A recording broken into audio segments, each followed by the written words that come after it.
Troisième aspect, si vous vous baladez sur les réseaux sociaux africains, camerounais par exemple, c'est toujours mieux de parler de ce qu'on connaît, vous allez vous constater une explosion de la haine tribale, une explosion du tribalisme.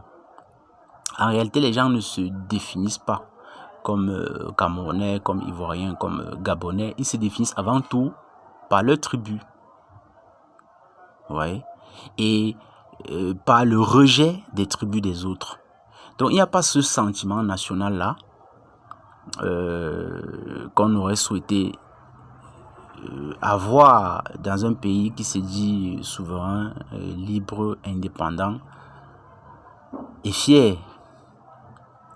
On constate plutôt une explosion de la haine tribale. Tout ceci pousse à s'interroger. On a longtemps présenté les Occidentaux avec leur traite, avec leur colonisation, comme étant la racine de tous nos maux. Donc, a priori, lorsque ces Occidentaux-là sont partis, normalement, tout devrait aller mieux. Mais on constate plutôt une dégradation de la situation.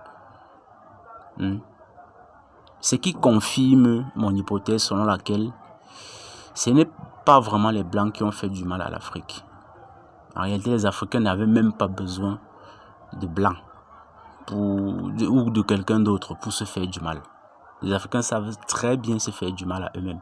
L'Afrique, c'est le dernier continent où on massacre encore les gens à la machette. Rendez-vous compte. Actuellement au Soudan, vous avez certainement vu les images circuler d'une pauvre femme avec ses 3 enfants, voilà, sous la botte de miliciens noirs arabes, voilà, qui les ont exécutés froidement. Les images des flots de sang sont visibles depuis les satellites, depuis l'espace. Rendez-vous compte. C'est pour vous dire que c'est carrément des rivières de sang. Donc le noir sait très bien se faire mal lui-même. Et le noir, ce qui se passe actuellement sur notre continent est la preuve, s'il en fallait encore, que le colonialisme, l'impérialisme occidental n'a pu sévir, n'a pu s'installer en Afrique qu'avec la complicité très active des Africains eux-mêmes. Oui.